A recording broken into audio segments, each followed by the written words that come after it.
Infinity wisdom of God. Introduction. Sous un ciel chargé, les vagues s'écrasaient violemment contre la rive. Winston, haletant, luttait contre la mer déchaînée, traînant derrière lui le corps affaibli d'un vieil homme. Lorsqu'enfin ils atteignirent la plage, tous deux s'effondrèrent, épuisés. Le jeune nageur pensait avoir accompli un sauvetage héroïque, mais le cri du vieil homme le glaça. « Pourquoi m'as-tu sauvé ? Pourquoi ne pas m'avoir laissé mourir ?» Ces mots, lancés entre deux sanglots, frappèrent Winston en plein cœur. Cet homme, c'était M. Cambridge, le symbole même du succès. L'entrepreneur que tous admiraient, riche, respecté, entouré d'une famille aimante. Pourtant, sur ce sable trempé, il n'y avait plus qu'un vieillard brisé, suppliant qu'on lui rende la mort. Les yeux remplis de larmes, il confessa son désespoir. Il avait tout, mais se sentait vide. Il avait rendu heureux ses proches, bâti un empire, gagné l'admiration du monde, mais avait perdu le sens de sa propre vie. « Tout le monde sait ce que je suis », dit-il d'une voix tremblante. « Mais moi, je ne sais toujours pas pourquoi je suis. » Ces paroles se gravèrent dans l'esprit du jeune homme comme une blessure invisible. Winston resta longtemps immobile, regardant la mer, les mots du vieillard résonnant dans son âme. « Qui suis-je ? Pourquoi suis-je ici ?» Ces questions, vieilles comme le monde, handent chaque être humain. Car sans but, la vie n'est qu'un mouvement sans direction, un navire sans boussole. Beaucoup, comme M. Cambridge, courent après la richesse, le statut, la reconnaissance et même découvrent du trop tard qu'ils ont gravi l'échelle du succès pour la trouver appuyée contre le mauvais mur. L'auteur nous entraîne alors dans une réflexion plus vaste, celle d'un monde entier qui a perdu sa raison d'être. Des nations entières s'agitent de sans vision, les valeurs s'effondrent, la morale s'effrite et les peuples avancent sans lumière. Là où il n'y a pas de but, il n'y a plus de discipline, plus d'espoir, plus de direction. Comme M. Cambridge, notre époque respire le vide derrière l'abondance. Nous savons tout, mais comprenons si peu. Nous vivons plus longtemps, mais sans joie. Et au cœur de ce tumulte, une seule vérité demeure. Le but est l'âme de la vie. Sans lui, même les triomphes deviennent fardeau et le cœur s'éteint lentement. Car en fin de compte, celui qui ignore pourquoi il vit finit toujours par se demander s'il vaut la peine de continuer à vivre. Chapitre 1. Comprendre le but. Le crépuscule tombait sur la ville, et les lumières du grand auditorium scintillaient comme des étoiles humaines. Ce soir-là, tout semblait parfait. Les gens étaient devenus nombreux pour honorer le docteur Clyde Wilson Jr., jeune médecin brillant, promesse d'un avenir radieux. Les discours s'enchaînaient, les sourires éclataient, les caméras clignotaient. Au premier rang, ses parents ne pouvaient retenir leurs larmes de fierté. Leur fils, celui qu'ils avaient rêvé de voir médecin, avait réussi. Mais lorsque Clyde prit la parole, l'air changea. Sa voix tremblait, son regard se perdit dans la foule. Un long silence précéda des mots qui allaient briser l'illusion. « Papa, maman, pardonnez-moi ». Un murmure parcourut la salle. Il parla d'une vie vécue pour plaire, d'un rêve emprunté, d'une identité étouffée sous le poids des attentes. Il raconta les nuits sans paix, les matins sans joie, les victoires sans saveur. Puis d'une voix chargée d'émotion, il confessa « J'ai été le fils que vous vouliez, mais je n'ai jamais été l'homme que je devais devenir ». Les applaudissements moururent. Ce soir-là, Clyde Wilson Jr. ne perdit pas seulement un titre, il se retrouva. Il choisit la musique, son premier amour, ce chant intérieur qu'il avait réduit au silence pour satisfaire le monde. Cette scène, à la fois belle et douloureuse, est celle de tant d'hommes et de femmes. Ils avancent avec assurance, vêtus d'un succès éclatant, mais leur cœur crie en silence. Ils ont tout, sauf le sens. Ils ont appris à réussir, pas à être. Comme M. Cambridge, ce vieil homme riche qui pleurait d'avoir survécu à sa propre vie, Clyde comprit que vivre sans but, c'est mourir lentement en pleine lumière. Le monde regorge d'êtres talentueux, intelligents, mais désemparés. Ils gravitent autour de buts imposés, richesse, pouvoir, réputation, et oublient la question essentielle. Pourquoi suis-je ici ? Les rues sont pleines de coureurs sans direction, les nations pleines de peuples sans vision. Et les âmes, vidées de sens, cherchent dans le bruit ce qu'elles ne trouveront qu'en elles-mêmes. Pourtant, le secret est simple. Rien n'existe sans raison. Chaque objet, chaque être, chaque souffle porte un but. Avant qu'un artisan ne façonne une œuvre, il en imagine l'usage. Le but précède toujours la création. Ainsi, si le ventilateur tourne, c'est pour donner de l'air. S'il cesse de remplir ce rôle, il perd sa valeur. De même, l'homme ne trouve sa paix que lorsqu'il découvre pourquoi il a été créé. Le Créateur n'a rien fait au hasard. Dans chaque être humain, il a déposé une graine, un appel, une mission. Cette graine, souvent silencieuse, attend qu'on la reconnaisse et qu'on la fasse fleurir. Tant que l'homme ignore ce dessein, il erre, riche ou pauvre, célèbre ou inconnu, sans jamais se sentir complet. Découvrir son but, c'est comme retrouver la lumière après un long hiver. C'est le moment où les efforts prennent sens, où chaque pas devient direction, et où la vie cesse d'être une répétition pour devenir un voyage car le véritable succès n'est pas dans ce que l'on acquiert, mais dans ce que l'on accomplit en accord avec sa raison d'être. Le monde entier gémit sous le poids de cette ignorance. Des nations entières s'élèvent et s'effondrent, faute de vision. Les valeurs s'effritent, la morale s'éteint, et les cœurs cherchent sans trouver. Pourtant, au milieu du chaos, une voix douce murmure « Cherche ton pourquoi ». Et celui qui l'entend ne vit plus jamais comme avant. Il devient libre, non pas de tout faire, mais enfin de faire ce pourquoi il est né. Car c'est seulement là, dans la découverte du but, que la vie retrouve sa beauté, sa paix et son âme.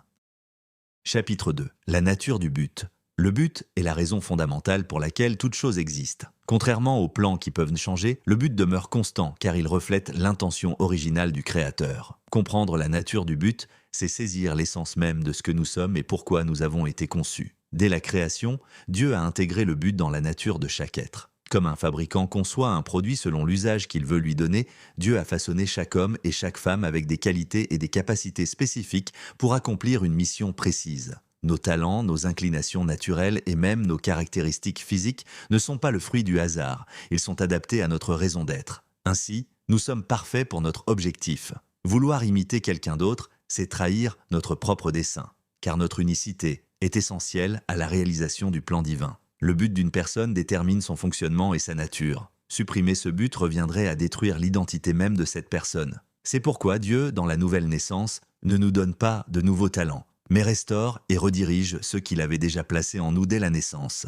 Il renouvelle notre potentiel pour qu'il serve désormais ses desseins. L'histoire de Moïse illustre cette vérité. Dès son enfance, il portait l'instinct du libérateur. Même après avoir échoué et fui, Dieu a redirigé ce même instinct pour libérer Israël de l'Égypte. Le but est aussi individuel. Comme les différentes parties d'un appareil remplissent chacune une fonction unique, chaque être humain a une mission spécifique. Nous sommes comme nous sommes à cause de pourquoi nous sommes. Aucun être ne peut remplacer un autre dans le plan de Dieu. Pierre et Paul, par exemple, servaient le même évangile mais avec des mandats distincts. Pierre auprès des Juifs, Paul auprès des gentils. Leur but était complémentaire mais non interchangeable. De même, personne ne peut prendre votre place dans le plan divin. Le but peut aussi être multiple. Dieu donne parfois plusieurs facettes à une même mission. Moïse fut prophète, législateur, prêtre, guerrier et intercesseur, autant de rôles reliés à un but global, conduire le peuple de Dieu. Ces facettes diverses nécessitaient des dons variés, mais travaillaient ensemble vers un seul dessein.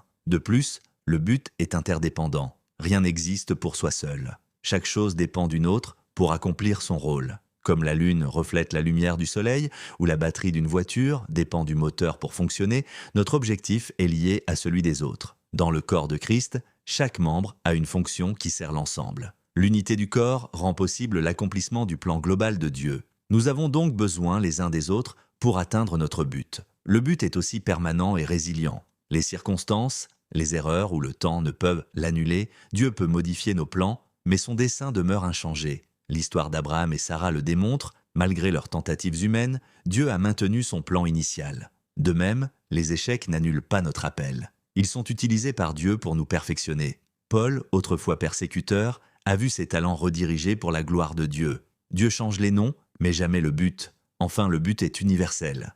Rien n'a été créé sans intention. De la lumière aux insectes, tout existe pour accomplir un rôle dans l'ordre divin. Lorsque ce but n'est pas atteint, la mort s'installe, comme dans le cas de la mère morte, qui reçoit sans jamais donner. De même, l'humanité meurt spirituellement lorsqu'elle cesse de vivre selon le plan de Dieu. Pourtant, la rédemption en Christ nous permet de retrouver notre destination première, refléter la gloire de Dieu sur la terre. Ainsi, personne n'est une erreur. Dieu a voulu votre existence pour un dessein précis. Peu importe votre passé, votre âge ou vos échecs, vous êtes nécessaire et indispensable. Votre naissance prouve que le monde a besoin de vous. En somme, le but est inhérent, individuel, multiple, interdépendant, permanent, résilient et universel. C'est le fil divin qui relie votre identité, vos dons et votre destinée à l'accomplissement du plan éternel de Dieu. Chapitre 3. Principe du but. Sous la vaste orchestration divine, chaque élément de la création répond à une logique précise. Dieu est un Dieu de but et tout ce qu'il a fait découle d'une intention. Rien n'existe au hasard. Comme un architecte qui trace ses plans avant de poser la première pierre, Dieu conçoit d'abord la raison d'être de chaque chose avant de la créer. Le soleil éclaire parce qu'il a été destiné à régner sur le jour, la lune à veiller sur la nuit, l'homme a manifesté la gloire de son Créateur. C'est ainsi que commence le grand principe du but divin, fondement de toute existence. Dieu, le Dieu de but. Avant même que le monde ne soit formé, Dieu avait dans son esprit le dessein de chaque chose. Il n'agit jamais pour le plaisir ou la simple curiosité. Son plan est réfléchi, précis, infaillible. Il avait décidé de sauver Noé avant même le déluge, choisi Jacob avant sa naissance, désigné Salomon pour bâtir le temple avant même qu'il ne voie le jour. De même, Marie avait été destinée à enfanter le Sauveur avant l'aube des temps. Chacune de ces histoires illustre la nature intentionnelle de Dieu. Il fixe toujours la fin avant de commencer. Tout dans la vie a un but. Si Dieu agit toujours avec intention, alors rien dans la vie n'est dénué de sens. Chaque créature, chaque élément, chaque battement d'aile dans la nature poursuit un rôle précis. Même le moustique ou la fourmi, souvent méprisés, servent à maintenir l'équilibre d'un système conçu avec soin. L'homme, dans son ignorance, rejette ce qu'il ne comprend pas, mais l'ignorance du but n'annule pas le but. Tout sert une fonction dans le vaste plan divin. La cire de nos oreilles protège, les poils de nos narines filtrent, la chlorophylle nourrit. L'ordre invisible du monde prouve que Dieu a tout créé pour une raison, l'inconnu du but et ses conséquences. Pourtant, il existe des moments où le but n'est pas connu. Ce n'est pas qu'il n'existe pas, mais qu'il nous échappe. L'histoire de Jonas l'illustre. Ignorant la volonté de Dieu, il fuit et cause une tempête. Les marins, ne connaissant pas le sens de cette épreuve, s'épuisent à lutter contre la mer. Leur ignorance ne supprime pas le dessein divin, mais elle les plonge dans la confusion. Un but inconnu fait toujours perdre du temps et expose au danger. L'abus naît du but ignoré. Lorsqu'un objet ou une personne est utilisé hors de sa raison d'être, il en résulte inévitablement un abus. Miles Monroe raconte une scène simple. Laver sa voiture avec une serviette de bain. Sa fille lui rappelle que la serviette n'est pas faite pour cela. Cette anecdote dévoile une vérité profonde. L'abus survient quand on n'utilise pas une chose selon l'intention de son créateur. Le monde est rempli d'exemples de cette tragédie. Les relations détruites, les familles brisées, les vies gaspillées trouvent leur source dans l'ignorance du but. Sans connaître l'intention du créateur, même la sincérité devient impuissante. Ainsi, si l'on ne connaît pas le but du mariage, on en fait une prison. Si l'on ignore le but de l'argent, il devient une idole. Si l'on ne saisit pas le sens du travail, il devient une corvée. L'histoire de Simon le magicien le prouve, il voulut acheter le don de Dieu pour son intérêt personnel. Ce n'est pas le don qui était mauvais, mais son mauvais usage, une violation du but. Seul le Créateur connaît le but.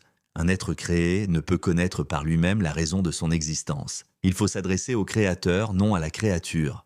De même qu'une chaise ou un micro ne peuvent expliquer leur utilité, l'homme ne peut découvrir sa destinée par lui-même ni en interrogeant les autres. Seul Dieu détient cette réponse. Job, face à la souffrance, chercha à comprendre ses malheurs. Dieu lui rappela qu'il ne pouvait sonder les profondeurs de sa sagesse. Le but ne se trouve que dans l'esprit du Créateur. Cette vérité est illustrée par une autre histoire, celle d'un homme cherchant à acheter des objets anciens sans en connaître la fonction. Il voulait manger dans des plats de cérémonie, jouer de la musique avec un brûle-encens. Sa méconnaissance aurait détruit la valeur de ces objets. Il fallut l'intervention du vendeur, représentant de la culture d'origine, pour lui révéler leur véritable usage. De même, seul le fabricant peut nous révéler le but pour lequel nous avons été façonnés. Le but, clé de l'épanouissement. Enfin, le dernier principe éclaire toute la quête humaine. Le but est la clé de l'accomplissement. Un produit ne fonctionne pleinement que lorsqu'il est utilisé conformément à sa conception. De même, l'homme ne trouve la paix que lorsqu'il accomplit la mission pour laquelle il a été créé. Sans but, la vie devient désordonnée, frustrante, vide. Mais lorsque l'on découvre la raison de son existence, tout prend sens. Les épreuves, les réussites, les détours. Naaman, le général syrien, l'apprit à ses dépens. Son orgueil faillit le priver de guérison jusqu'à ce qu'il obéisse au prophète Élisée. Ce n'était pas l'eau du Jourdain qui l'avait purifié, mais son obéissance au dessein divin. Ainsi en est-il de la vie. Ce n'est pas la richesse, la position ou la renommée qui accomplissent de l'homme, mais le fait d'agir selon le plan de Dieu. Car au cœur de tout, une vérité demeure, Dieu fait tout avec et pour un but. Tout sert à quelque chose, un but ignoré engendre la perte et l'abus, mais connu, il libère l'harmonie et la plénitude. Trouver ce but, c'est retrouver le sens même de la vie, celui pour lequel nous avons été pensés avant la fondation du monde. Chapitre 4. Priorité du but. Dans le grand atelier de la création, rien n'est né du hasard. Avant que la moindre chose ne prenne forme, Dieu avait déjà défini son but. Tout ce qui existe, du moindre oiseau jusqu'à l'homme, est conçu pour accomplir une intention précise.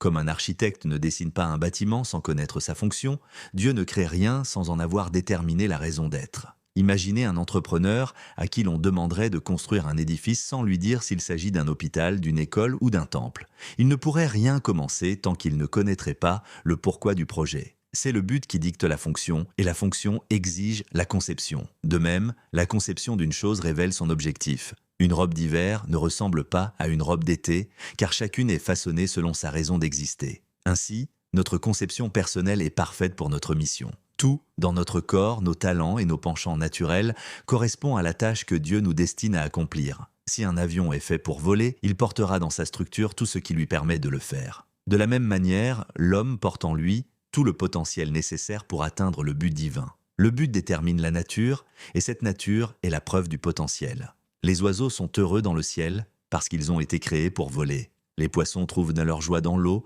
milieu pour lequel leur corps a été façonné. Leur essence révèle leur objectif. Il en va de même pour l'homme. Nos inclinations, nos forces et même nos passions naturelles indiquent la voie de notre destinée. Le but coïncide donc avec les talents et capacités naturelles. Dieu n'exige rien de ses créatures qu'il n'ait déjà placé en elles. Ce qu'il attend du papillon, il l'a inscrit dans ses ailes. Ce qu'il demande à l'arbre, il l'a mis dans sa semence. L'homme ne fait pas exception. Ce que nous aimons et faisons avec aisance est souvent le signe de ce pourquoi nous avons été créés. Chercher la volonté de Dieu ne signifie pas renier sa nature, mais la comprendre. L'histoire de Moïse illustre ce principe. Lorsque Dieu lui ordonna de libérer Israël, Moïse douta de lui-même. Mais Dieu lui rappela « Qu'y a-t-il dans ta main ?» Ce bâton, symbole de sa mission, contenait déjà le potentiel nécessaire pour accomplir la volonté divine. Ce que Dieu demande, il le pourvoit. Moïse découvrit que la puissance de Dieu avait déjà été placée en lui avant même qu'il en ait conscience. Le potentiel, dès lors, est égal au but. Celui qui ignore son objectif vivra toujours en dessous de ses capacités, tandis que celui qui découvre son but voit s'ouvrir en lui les ressources de Dieu. Car le Créateur ne confie jamais une mission sans prévoir les dispositions pour l'accomplir. Ses projets s'accompagnent toujours de provisions spirituelles, matérielles et humaines. Cependant, Dieu ne finance pas les plans qu'il n'a pas inspirés. Beaucoup d'hommes, et même l'Église, se fatiguent à poursuivre leur propre programme tout en demandant à Dieu de les bénir. Mais Dieu pourvoit à ses desseins, pas à nos plans. Ses ressources accompagnent toujours son but, jamais nos ambitions personnelles. Les promesses divines fonctionnent de la même manière. Elles ne dépendent pas de nos circonstances, mais de la fidélité du promettant. Une garantie n'a de valeur que si la compagnie qui la donne est stable, et Dieu ne faillira jamais. Ses promesses soutiennent, maintiennent et accomplissent son dessein. Même lorsque l'homme, comme Sarah, tente d'aider Dieu à réaliser sa parole par ses propres moyens, le Créateur reste fidèle à son plan initial. Les desseins de Dieu surpassent nos projets et ses promesses demeurent indestructibles parce qu'elles sont liées à son intention première. Il soutient toujours ce qui sert son plan et rien d'autre. Ainsi, connaître son but devient la clé de la paix et de la puissance intérieure. En somme, ce chapitre nous enseigne que tout commence et tout s'achève avec le but divin. Le pourquoi précède toujours le quoi. Notre forme, nos talents, nos passions, nos défis même sont le reflet de ce dessein. Découvrir son but, c'est découvrir sa vraie nature, et marcher dans ce but, c'est expérimenter la provision, la puissance et les promesses du Dieu créateur. Chapitre 5. But et le temps. Dans la vaste orchestration divine, le temps et le but sont inséparables. L'un donne sens à l'autre. Une vie sans but est comme un temps sans signification, un sablier qui s'écoule sans direction. De la même manière qu'un voyageur dans une gare n'avance pas au hasard, mais vers une destination, l'homme n'a de raison de mesurer ses jours que s'il connaît la finalité pour laquelle il vit. L'Ecclésiaste le dit clairement, il y a un temps pour tout, un temps pour chaque activité sous le ciel. Rien n'arrive par hasard, Dieu a assigné un moment précis pour chaque événement, et ce moment rend toute chose belle. Une grossesse au temps voulu est une bénédiction. Prématurée, elle devient une épreuve. Une rose éclot dans la perfection de son heure, ni trop tôt ni trop tard. Ainsi, le bon moment est aussi sacré que le bon but, car hors du temps voulu, même une chose juste peut devenir fausse. Le temps, selon Dieu, n'est pas qu'une mesure d'heures ou d'années. Il est une interruption temporaire de l'éternité, un espace offert à l'homme pour accomplir sa mission avant de rejoindre l'infini. Dieu, éternel et hors du temps, agit pourtant à l'intérieur du nôtre, mais sa perspective diffère de la nôtre. Tandis que nous mesurons la vie en durée, lui la mesure en accomplissement. Nos impatiences, nos prières pressées ne changent pas son calendrier, car il voit la fin depuis le commencement. Ce que nous appelons retard, il l'appelle perfection. Dieu a fait toute chose belle en son temps. Chaque être, chaque mission, possède une saison de croissance et de maturité. Rien n'est conçu pour mourir avant d'avoir accompli son objectif. C'est pourquoi le temps de l'homme est directement lié à son but. Dieu accorde à chacun la durée exacte nécessaire pour accomplir sa mission sur terre. La véritable tragédie n'est donc pas une vie courte, mais une vie vide, un temps gaspillé sans avoir servi au dessein du Créateur. Jésus illustre parfaitement cette vérité. À Cana, il refusa d'agir avant l'heure fixée par le Père. Mon temps n'est pas encore venu. Il savait que chaque miracle, chaque parole devait s'accomplir au moment désigné. Même face à la croix, il déclara « L'heure est venue ». Sa vie fut une démonstration parfaite de l'unité entre le temps et le but. Ainsi, Dieu ne mesure pas la réussite d'une vie par sa longueur, mais par son accomplissement. Mathusalem vécut 969 ans, mais n'accomplit rien d'éternel. Jésus, en un peu plus de 30 ans, transforma le monde. L'un a eu la durée, l'autre a eu le but. Le temps donc n'est pas fait pour être tué, mais pour être racheté. Chaque jour compte, chaque saison porte une mission. Le sage ne demande pas combien de temps il vivra, mais ce qu'il doit accomplir dans le temps qui lui est donné. Comme le dit le psalmiste, « Apprends-nous à bien compter nos jours, afin que nous acquérions un cœur de sagesse. » Car au bout du compte, le temps est un don divin pour réaliser le but éternel. Bien utilisé, il devient lumière. Gaspillé, il se transforme en vide. Et celui qui comprend la valeur du temps découvre la clé de l'éternité. Chapitre 6. But et position sous le soleil brûlant d'un après-midi, une mère ramena son fils d'un entraînement de football manqué. L'enfant, en colère et frustré, avait attendu au mauvais endroit. Cet incident, anodin en apparence, devient une métaphore puissante. Être au mauvais endroit, c'est manquer l'objectif. De même, dans la vie, être hors de position, c'est-à-dire vivre en dehors du dessein de Dieu, provoque confusion, frustration et perte de sens. Depuis la naissance, l'humanité poursuit le statut, la reconnaissance, la promotion. Le désir d'avancer est devenu une passion irrésistible. Chacun veut être vu, honoré, élevé, même si cela signifie piétiner les autres. Ce besoin de prestige n'est pas nouveau. Même les disciples de Jésus se disputaient pour savoir qui serait le plus grand. Jacques et Jean demandèrent à s'asseoir à la droite et à la gauche du Maître dans sa gloire. Jésus répondit que la véritable grandeur n'était pas dans la position, mais dans le service. Celui qui veut être le premier doit devenir le serviteur de tous.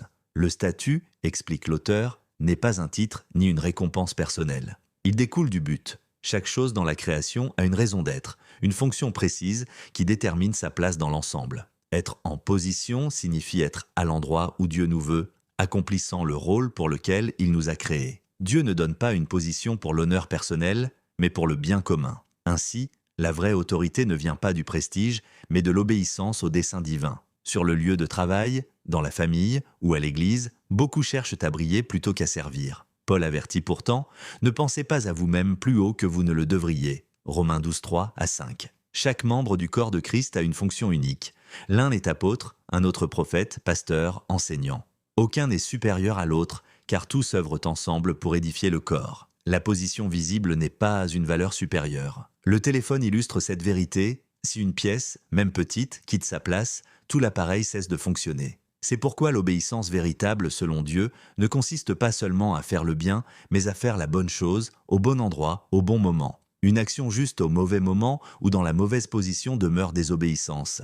Saül, voulant offrir un sacrifice pour Dieu, fut rejeté parce qu'il avait agi en dehors de sa fonction royale. Moïse lui-même, épuisé à juger seul le peuple, dut apprendre par Jéthro à déléguer, car vouloir tout faire, même pour le bien, était désobéissant à l'ordre divin. Les conséquences de la violation du statut sont toujours le chaos et la destruction. Adam et Ève, insatisfaits de leur position de créature, voulurent devenir comme Dieu et provoquèrent la chute de l'humanité. Myriam et Aaron, jaloux de l'autorité de Moïse, furent réprimandés par Dieu. Myriam, frappée de lèpre pour avoir voulu occuper une place qui n'était pas la sienne. Chaque fois que nous tentons de remplir un rôle qui ne nous appartient pas, nous blessons les autres et perturbons l'ordre divin. Même la mort illustre ce principe. Dieu l'avait créée pour être une transition vers l'éternité, une servante du dessein divin. Mais à cause du péché, la mort est devenue un tyran, interrompant la vie avant l'accomplissement du but. Ainsi, tuer signifie mourir avant d'avoir terminé sa mission, tandis que mourir signifie partir une fois le but accompli. La mort a perdu sa position de servante et règne désormais sur l'humanité. Pourtant, ceux qui accomplissent leur objectif n'ont rien à craindre. Comme Paul, ils peuvent dire « J'ai achevé la course, j'ai gardé la foi ». La mort devient alors graduation, non tragédie. Car en fin de compte, le but détermine la position. Et toute position hors du plan de Dieu, même honorable en apparence, est la mauvaise. Principes essentiels. 1. Tout a un but qui détermine sa position. 2. Le statut est donné pour le bien commun. 3. On ne peut atteindre son but en dehors de sa position. 4. La violation du statut provoque toujours chaos et destruction. 5. La mort est devenue une menace parce qu'elle a perdu sa place. La vie n'est donc pas une course vers le prestige, mais un retour vers sa place d'origine, celle où l'on accomplit humblement le dessein du Créateur. Chapitre 7. But et vision. Le but donne à la vie sa direction, sa précision et son sens. Tout comme un itinéraire guide un voyageur en précisant les lieux, les horaires et les destinations, le but organise la vie en lui donnant clarté et ordre.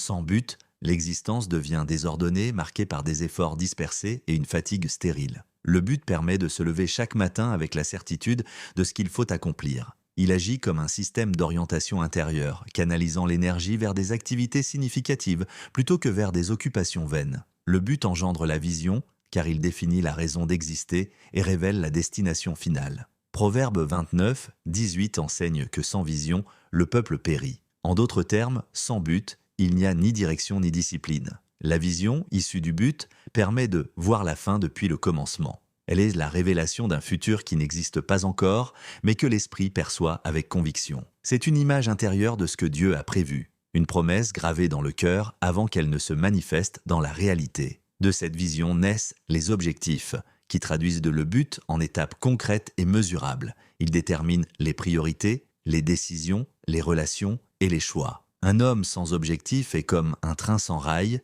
il a une destination, mais aucun moyen d'y parvenir. L'histoire du constructeur de voies illustre ce principe. Chaque planche posée est un objectif qui rapproche de la gare, c'est-à-dire de la vision accomplie. Les objectifs fixent les priorités et dictent les compagnons de route.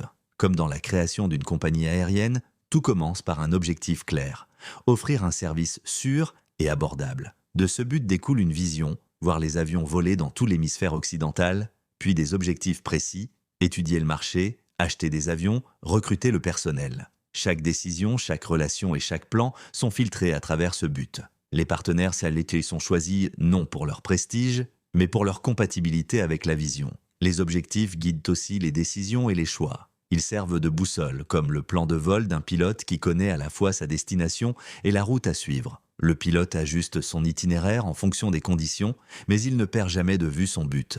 Ainsi en est-il de toute personne dirigée par Dieu. Ses décisions quotidiennes restent alignées sur sa mission divine. Le but sert également de mesure du progrès. Sans objectif mesurable, la vie devient vague et imprévisible. En revanche, lorsque les étapes sont claires, il est possible d'évaluer l'avancement et de réajuster la trajectoire. C'est le principe même de la discipline spirituelle et du développement personnel. On ne progresse que vers ce que l'on peut mesurer. Dans le plan éternel de Dieu, Jésus-Christ incarne parfaitement ce modèle. Tout dans sa vie fut gouverné par le but divin de sauver l'humanité. Son but dictait ses choix, ses priorités, ses compagnons et même son emploi du temps. Il se fit baptiser pour accomplir toute justice.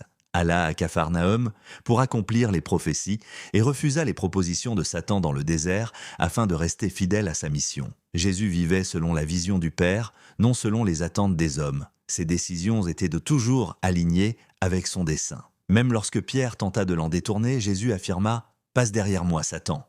Il ne permit jamais à ses émotions ou à ses amitiés d'interférer avec la volonté de Dieu. Dans le jardin de Gethsémanée, bien qu'en proie à l'angoisse, il choisit d'obéir. Non pas ma volonté, mais la tienne. Son but l'a porté à travers la souffrance, la trahison et la croix jusqu'à pouvoir déclarer « Tout est accompli ». Le but est donc une force motrice divine. Il donne la persévérance dans les épreuves, l'endurance face au rejet et la fidélité malgré la douleur. C'est la boussole intérieure qui empêche de se perdre. Jésus, en accomplissant parfaitement le dessein du Père, a brisé la séparation entre Dieu et l'homme, ouvrant la voie au salut éternel. Ainsi, comme Jésus, chacun est appelé à découvrir, poursuivre et achever le plan de Dieu pour sa vie. Le but crée la vision. La vision produit des objectifs. Et les objectifs définissent les étapes, les priorités, les compagnons, les décisions et les choix. Ils deviennent la mesure du progrès spirituel et personnel. En résumé, le but est la poursuite ultime. Il structure la vie, aligne les actions avec la volonté divine et assure l'accomplissement du destin.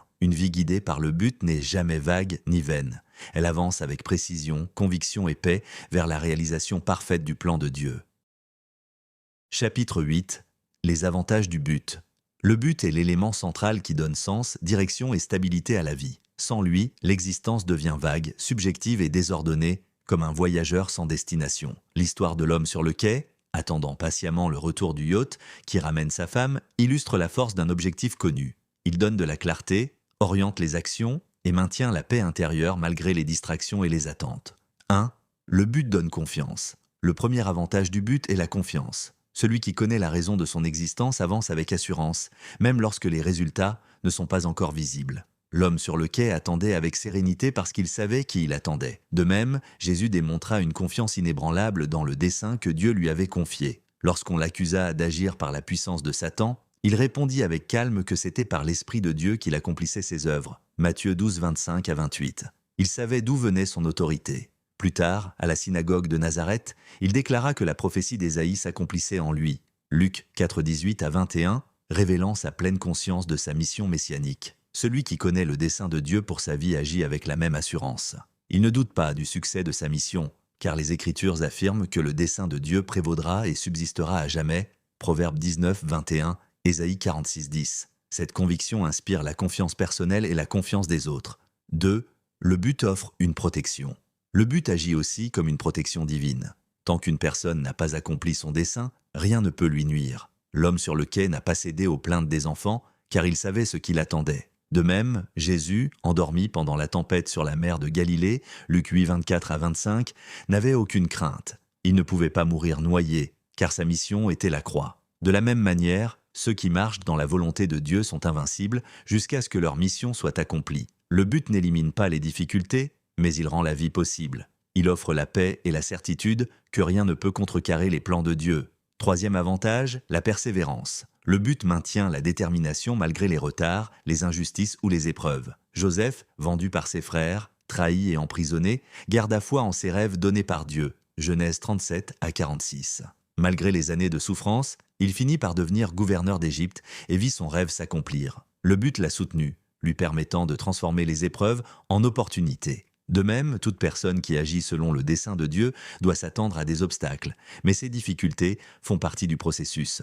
Le but finit toujours par triompher, car Dieu utilise chaque étape pour nous préparer à notre destinée. Quatrième, le but maintient l'objectivité. Le but apporte une vision claire et objective, permettant de voir au-delà des circonstances immédiates. Comme l'homme sur le quai, concentré sur le yacht qui l'attendait, Élisée a su regarder au-delà de la menace physique des armées syriennes de Rois 6:16 à 17. Alors que son serviteur paniquait, Élisée voyait les chars de feu que Dieu avait envoyés pour les protéger. De même, celui qui vit dans le dessein de Dieu apprend à ne pas se laisser troubler par les apparences.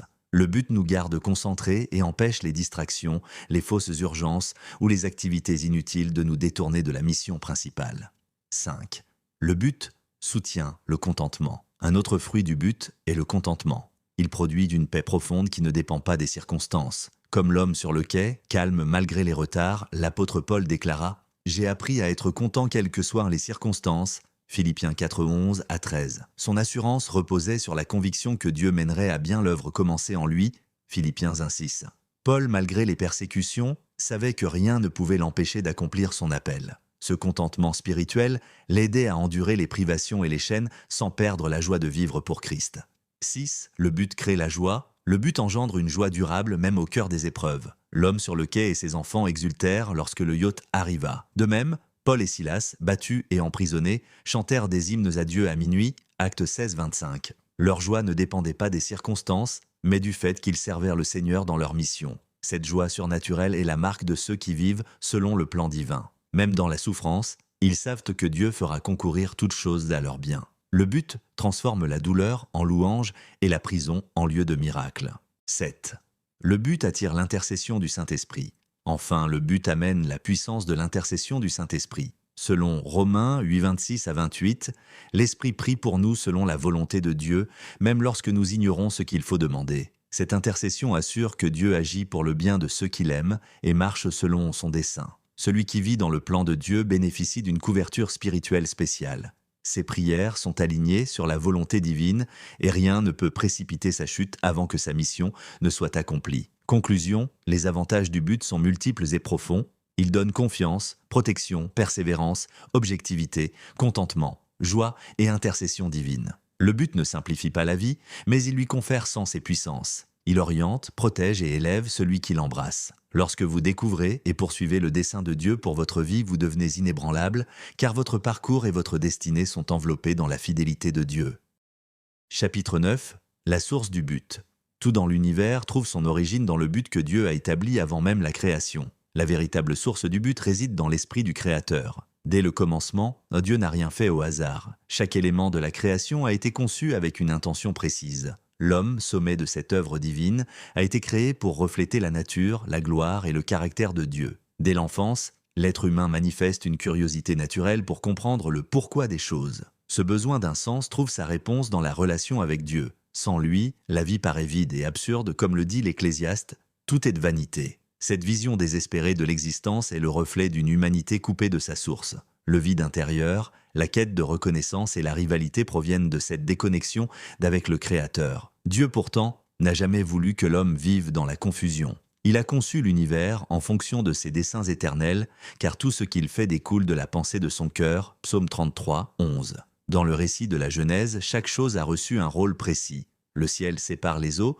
la terre produit la végétation, les luminaires marquent le temps, et l'homme est appelé à dominer la création. Ainsi, tout a un but donné par Dieu, et rien n'existe sans signification. Avant même de créer, Dieu avait déjà fixé la fin. Il est prédestinateur avant d'être créateur. De même qu'un architecte conçoit une maison avant de la construire, Dieu a planifié l'univers avant de le faire exister. Son intention précède toujours son action, il commence avec la fin en tête. La création n'est donc pas un accident, mais le fruit d'un plan réfléchi et accompli dans le temps. La première œuvre divine fut la sagesse, personnifiée dans les Proverbes. Le Seigneur m'a créé comme la première de ses œuvres. Cette sagesse, présente aux côtés de Dieu lors de la création, trouve son accomplissement dans le Christ. La parole faite chair, Jean 1 verset 1 à 3. Jésus est à la fois la sagesse et la parole de Dieu par qui tout a été fait. Le plaisir que Dieu éprouva en Christ l'amena à vouloir d'autres fils et filles semblables à lui, afin de partager son amour. Ainsi, la motivation de Dieu pour créer l'humanité fut d'avoir des enfants dans lesquels il pourrait se réjouir. Notre but est donc d'être des fils et des filles du Très-Haut, vivant dans l'intimité avec notre Père céleste. Ce plan n'a jamais changé, même après la chute. Par le péché, l'homme a perdu la conscience de cette relation, mais Dieu n'a pas renoncé à son dessein. Par amour, il a envoyé son Fils unique, Jésus-Christ, pour restaurer cette communion brisée. Dieu a tant aimé le monde qu'il a donné son Fils. Jean 3, 16. Le cœur du Créateur bat toujours pour la réconciliation. Jésus est venu non pour condamner mais pour sauver, afin que nous soyons rétablis dans notre véritable identité d'enfants de Dieu. La croix révèle l'amour infini du Père qui cherche ses enfants perdus. Le but universel de l'humanité demeure donc le même, vivre en relation d'amour avec Dieu, reflétant sa nature et sa gloire sur la terre. Dieu n'est pas seulement créateur, il est Père. Jésus nous a enseigné à dire « Notre Père qui es aux cieux ». Par cette prière, il nous réintroduit dans la famille divine. Plus qu'un Dieu lointain, il veut être un Père proche, attentif et aimant. Le désir de Dieu a toujours été de partager avec ses enfants la même union qu'il a avec son Fils.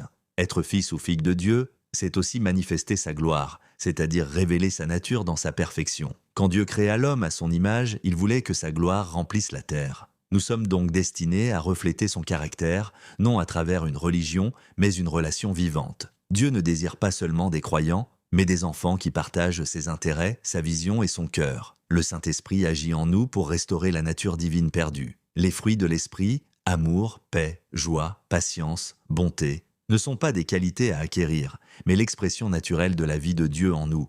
Nous ne devenons pas saints, nous sommes saints parce que nous sommes issus de Dieu. Sa nature en nous doit simplement être révélée. La Bible regorge d'exemples d'hommes et de femmes qui ont marché dans cette révélation. Parmi eux, David se distingue comme un homme selon le cœur de Dieu. Sa vie, marquée à la fois par les triomphes et les échecs, démontre qu'un cœur tourné vers Dieu est la clé pour accomplir son dessein. David vivait avec une conscience profonde que son but venait de Dieu et existait pour Dieu. Cette même intimité est l'appel de Dieu pour chacun de nous. Il veut que nous soyons des enfants selon son cœur, vivant non selon nos propres plans, mais selon ses desseins éternels. Car les desseins de Dieu subsistent à toujours, Psaume 33, verset 11. Connaître et suivre son but est la clé d'une vie pleine, joyeuse et significative. En résumé, 1. Dieu est la source du but. 2. Le but précède la création. 3. Nous avons été choisis avant la fondation du monde. 4. Le péché a troublé la communion avec Dieu. 5. Son dessein n'a pas changé, il veut des enfants semblables à lui. 6. Nous sommes destinés à manifester sa gloire. 7. Sa gloire, c'est sa nature parfaite en nous. 8. Dieu nous appelle à vivre pour et avec un but. Tel est le sens profond de l'existence humaine. Vivre pour accomplir le dessein éternel du Père qui nous a créés pour être ses enfants et porteurs de sa gloire. Chapitre 10. Les périls du but. La vie sans but est incertaine, chaotique, comme une mer agitée sans phare. Le but, lui, est la clé de la paix, la direction qui nous garde sur la voie. Cette vérité se manifeste dès les premières pages de notre histoire avec une scène bouleversante. Une mère, emportée par la panique, transporte son enfant brûlé à travers la salle d'urgence. Chaque regard se tourne vers eux tandis qu'elle trébuche, faillant faire tomber son fils. Les secondes s'étirent et l'horreur se lit sur chaque visage en voyant les brûlures sur les mains, les bras et le visage du garçon. Mais dans ce moment de crise, l'amour s'exprime. L'enfant, effrayé et bandé, appelle sa mère et elle, les larmes aux yeux, le rassure doucement. Leur dialogue révèle l'essentiel. Même dans la douleur et la peur, la proximité et la relation sont vitales. Ainsi se dévoile le péril de l'ignorance, la force la plus destructrice de ce monde. L'ignorance du but de notre existence conduit à l'échec, à la confusion, à une vie gaspillée. Connaître l'existence de Dieu ne suffit pas. Il faut comprendre et intégrer ce dessein. Trop souvent, nous possédons les faits sans en saisir le sens pour nos vies, créant un faux sentiment de sécurité. Savoir sans comprendre est un piège subtil qui nous éloigne de l'action juste. La relation avec Dieu devient alors la lumière qui éclaire notre chemin, car savoir, au sens biblique, signifie yada, une intimité, une unité de cœur et d'esprit qui va au-delà du simple savoir. Comme l'enfant qui a besoin de sa mère, nous avons besoin de la proximité de Dieu pour connaître notre vrai but. Mais suivre ce but n'est pas sans embûches. Le désespoir guette lorsque la vision semble hors de portée. Élie en est l'exemple. Zélé pour Dieu, il se sent seul, menacé, fatigué et demande à mourir. Pourtant, Dieu le restaure par un doux murmure, le guidant vers la suite de sa mission. La leçon est claire, rester proche de Dieu fortifie et garde vivant le but, même face à la désolation. Le voyage comporte également le péril de l'idolâtrie. L'impatience et le désir de résultats immédiats détournent notre cœur vers de faux dieux, comme le veau d'or des enfants d'Israël. Cette idolâtrie subtile se manifeste lorsque nous nous concentrons sur les moyens plutôt que sur Dieu lui-même, détournant notre énergie de sa direction et compromettant notre potentiel. Un danger connexe est l'arrogance, croire que nous savons mieux que Dieu comment agir, comme Saül qui désobéit en épargnant le meilleur des Amalécites au lieu de suivre les instructions divines. L'orgueil et la présomption détruisent le but en détournant notre obéissance et en limitant l'action divine. Ainsi, il vaut mieux accomplir fidèlement ce que Dieu demande que de faire quelque chose de gentil selon notre jugement. Le péril de la critique survient lorsque nous jugeons ceux dont la vision diffère de la nôtre. Les disciples ont critiqué la femme qui oint les pieds de Jésus, ne comprenant pas sa valeur spirituelle. Juger autrui sans comprendre le dessein de Dieu est un piège fréquent. Enfin, le péril de la tromperie se manifeste lorsque nous comptons sur d'autres pour atteindre notre but ou que nous adoptons un faux objectif, souvent suggéré par Satan. Il exploite notre ignorance et notre impatience pour nous détourner de notre mission véritable. Pour éviter ces périls, il faut accepter pleinement la volonté de Dieu, se consacrer à elle sans détour ni hésitation. Le succès ne vient que par la soumission et la fidélité, car Dieu ne forcera jamais notre obéissance, mais guide celui qui s'aligne sur son plan. La vérité de Jésus résonne « En dehors de moi, vous ne pouvez rien faire » chez Jean 15,5. Une vie dédiée au but divin promet prospérité, liberté et paix, car elle s'inscrit dans l'harmonie parfaite entre notre volonté et celle de Dieu. Chapitre 11. But et succès. Le succès tel que le monde le définit est une poursuite incessante de richesse, de pouvoir, de renommée et de reconnaissance. Partout, les gens s'agitent, se battent pour atteindre ces symboles de réussite, sacrifiant souvent leur paix intérieure et leur identité. Mais malgré toutes ces conquêtes apparentes, beaucoup se retrouvent insatisfaits, épuisés et déçus. La société a confondu le succès avec l'accomplissement avec la satisfaction et la satisfaction avec la paix. Ainsi, des millions vivent une vie qui semble réussie de l'extérieur, mais qui est creuse à l'intérieur. Vrai succès n'est pas une question de possession ni de reconnaissance. Il réside dans l'obéissance à l'intention première de notre existence, dans la fidélité à notre but. Chaque personne a été créée avec une mission unique. Le succès est donc d'accomplir cette mission, de réaliser ce pourquoi nous avons été façonnés, et non de répondre aux attentes des autres ou de suivre aveuglément leurs standards. Faire de bonnes choses n'est pas suffisant si elles ne sont pas les bonnes choses, car se perdre dans l'activité stérile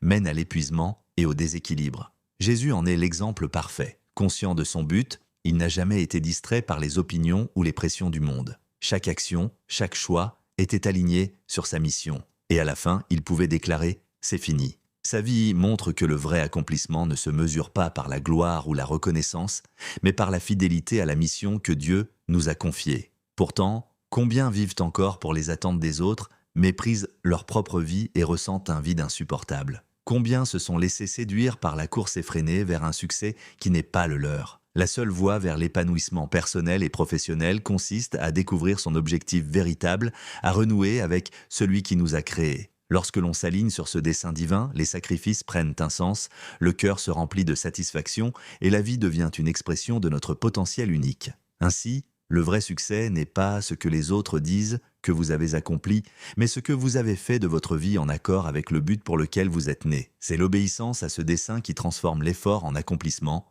la poursuite en paix et la vie en un véritable triomphe.